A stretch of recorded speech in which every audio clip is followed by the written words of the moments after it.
Bienvenue dans ce nouvel épisode du podcast Oxymore, la passerelle qui t'amène un peu plus près de qui tu es. Et dans cet épisode-ci, je t'ai fait une liste des 10 choses qui tuent ton affirmation de toi et qui ne contribuent absolument pas à ton pouvoir personnel. Cette liste-là, ça va être ta boussole intérieure qui va te dire, ok, là c'est bon pour moi, là c'est pas bon pour moi, là ça m'amène vers mon pouvoir personnel, là ça m'amène pas vers mon pouvoir personnel, là ça m'enlève mon pouvoir personnel. Et quand on t'enlève, je dis on t'enlève, mais en fait, quand tu laisses la possibilité à ces choses-là de t'enlever ton pouvoir personnel parce que tu donnes ton accord, ton affirmation de toi s'abaisse, ton estime de toi s'abaisse, ton pouvoir personnel s'abaisse et ton pouvoir personnel, il va vagabonder comme ça, en mode fragmenté à travers le monde extérieur à ce que tu vas donner cette importance-là et ton pouvoir personnel. Donc, sans plus tarder, rentrons dans cette liste. Numéro 1, croire tout ce que le monde extérieur te dit. Croire que les gens te disent t'es trop comme ci, tu parles trop, tu fais trop comme ça, nanana, ou t'es pas assez, ou bref, des choses qui vraiment vont jouer au niveau de la corde de ton estime de toi, de ton affirmation de toi, de ton pouvoir personnel. Donc numéro 1, croire ce que tout le monde extérieur te dit de toi. Numéro 2, essayer de rentrer dans des cases pour se conformer, pour être accepté. Rentrer dans des cases pour la conformité, parce que derrière tout ça, qu'est-ce qui se passe? C'est la peur du rejet, la peur de ne pas être accepté, la peur d'être blessé aussi dans son ego. Le rejet, il est très très fort derrière ça, le fait d'essayer de rentrer dans les cases, te conformer pour être accepté. Le fait de faire tout ce que les gens veulent de toi que tu fasses. On va te dire de faire ci, de partir dans telle direction, de œuvrer pour tel projet, de penser ci ou ça. On va te dire, on va te dicter quoi faire. Ça tue ton affirmation personnelle. Moi, je t'inviterai justement à regarder qu'est-ce qui se passe à l'intérieur de toi et de te dicter, autodicter en fait la direction, les pensées, les croyances et tout ce que tu veux à l'intérieur de toi te créer ta vie en fonction de ça. C'est toi-même qui est celle qui va dicter ta vie et non pas faire ce que les gens veulent de toi que tu fasses parce que là, on rentre vraiment dans cette énergie de, en anglais, on le dit en mode people pleasing. Et c'est cette énergie de la balance où c'est qu'on va rentrer dans le fait de prendre des gants, de ne pas dire ce qu'on pense et puis comment dire, enjoliver un peu les choses pour ne pas s'affirmer, écouter ce qu'on te dit à droite et à gauche, ne pas prendre en considération ta propre affirmation personnelle et qu'est-ce que toi tu penses et qu'est-ce que toi t'as envie, etc., etc. Donc, faire tout ce que les gens veulent de toi que tu fasses, si on te dit à telle heure, on t'appelle pour te dire il faut que tu fasses ci, il faut que tu fasses ça, j'aimerais bien que tu viennes là, j'aimerais bien que tu viennes participer à mon programme, j'aimerais bien que nanana, nanana, nanana, et toi à l'intérieur, ben, est-ce que ça vibre avec toi? Si ça vibre pas avec toi, ben non, tout simplement, tu poses ta limite. Quatrième chose qui tue ton affirmation de toi, ça va être le fait de ne pas te prioriser, de ne pas te mettre au premier plan et donc de te mettre en dernier plan. Quand tu commences ta journée, ta priorité numéro un, ça va être toi, tout simplement. Ça va pas être tes enfants, ta relation de couple, tes animaux, la maison, les projets, ton monde professionnel ou peu importe que sais-je, ça va être toi. Toi, même si ça dure quelques minutes, le fait de faire du silence et le fait de juste être en conscience avec toi-même et de connecter avec toi-même, quelques minutes dans ta matinée, voilà, ça coûte pas grand-chose et puis c'est toujours bénéfique. Donc, on va pas se mettre au dernier plan, on se met en premier plan. Moi, je commence mes journées toujours avec un rendez-vous avec moi-même. Voilà, ça c'est dit.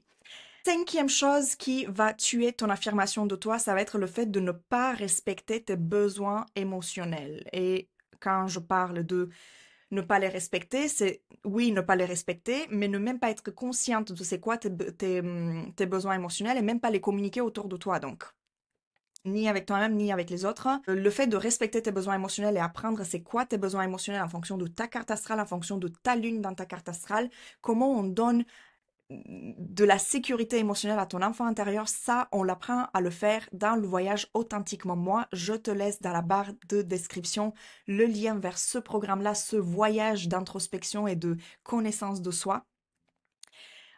Pour apprendre c'est quoi tes besoins émotionnels, comment te sécuriser émotionnellement, comment poser tes limites, etc., etc. Sixième chose qui va tuer ton affirmation de toi, ça va être le fait de ne pas dire ce que tu désires et ou ne pas agir selon tes propres désirs, mais pour les désirs de quelqu'un d'autre ou des autres. Ça va être pareil pour tes rêves. On va pas œuvrer pour les rêves de quelqu'un d'autre. Moi, je l'ai déjà fait.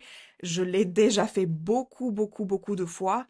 Et ça n'a pas abouti à quelque chose de satisfaisant pour moi, de accomplissement personnel, de cohérence avec moi-même, de paix intérieure, d'harmonie avec moi-même. Non, ça a juste participé au fait de, ok, on a fait monter le projet de quelqu'un d'autre en puissance et puis on l'a bâti dans la matière en fait. Je t'inviterai à œuvrer pour tes propres désirs et pour tes propres rêves. Septième chose qui tue ton affirmation de toi, ça va être le fait de ne pas dire non. Sache que quand on dit oui aux autres, on se dit non à soi-même. Et inversement, vice-versa, lorsque l'on se dit oui à soi, on dit non aux autres. Donc, ne pas dire non et dire tout le temps oui à tout va, à ce qui se passe à l'extérieur de soi, à ce que les autres veulent, etc. Ça va tuer ton affirmation de toi et ça va t'enlever ton pouvoir. Tu vas le donner, ce pouvoir-là, à la situation, à la circonstance, à la personne en face de toi qui se passe dans ta vie. Huitième chose qui va tuer ton affirmation de toi, ça va être le fait de penser petit. Se faire petite, agir petite pour ne pas déranger. Là, on rentre également dans l'énergie de la balance. On va pas penser petit, on va pas se faire petite, on va pas communiquer petit, on va pas agir en mode petit. Tout ce qu'on est et tout ce qu'on désire à l'intérieur de nous et tout ce qu'on rêve à l'intérieur de nous, c'est quelque chose de grand. Donc, on va agir pour ce qu'on désire en pensant grand, en voyant grand, en ayant une perspective grande. Parce que tu es grande à l'intérieur de toi. Et si personne ne te l'a dit, je suis là pour te le dire, tu es grande, tu es immense, tu es grandiose à l'intérieur de toi. Alors ce qui va se passer autour de toi ne doit pas être limitatif pour toi. Justement, montre cette grandeur, montre cette puissance que tu as, montre cette lumière énorme que tu as, montre ça à l'extérieur de toi. Neuvième chose qui va tuer ton affirmation de toi, ça va être le fait de continuer à honorer les engagements du passé qui ne te donnent plus envie. Est-ce que ça t'est déjà arrivé de t'engager dans un projet et de continuer dans ce projet-là alors que tu as perdu ta curiosité, tu as perdu ton attention sur cette chose-là, tu as perdu ton désir, ton envie concernant ce projet-là, et puis tu vas continuer à le honorer jusqu'à ce que ton corps il va parler, jusqu'à ce qu'un jour tu te demandes mais qu'est-ce qui m'arrive? J'ai perdu le sens de ma vie? J'ai perdu le sens de qu'est-ce que je suis en train de faire dans ce projet? Donc, tu as le droit de te désengager. Rappelle-toi ça. Et dernière chose, dixième chose qui tue ton affirmation de toi, ça va être le fait de rester dans un endroit, dans un espace, dans une relation qui n'est pas alignée avec tes valeurs. Même si la situation est très intéressante, paraît très intéressante de l'extérieur, même si la relation, la personne paraît être quelque chose de bénéfique ou quoi que ce soit, mais si ça n'est pas aligné avec tes valeurs, vos chemins de cette situation, de cette circonstance, avec cette personne, vos chemins vont se séparer parce que il y a là un conflit de valeurs, un conflit de désirs, un conflit de vision, ou peu importe que sais-je. Euh, ne reste pas dans un endroit, dans une relation, ou dans un espace, ou dans une situation, dans une circonstance qui n'est pas alignée à qui tu es, à tes valeurs, ni à ta vision. Donc, voici pour ce que j'avais envie de te transmettre ici dans cet épisode de podcast sur les 10 choses qui tuent ton affirmation de toi.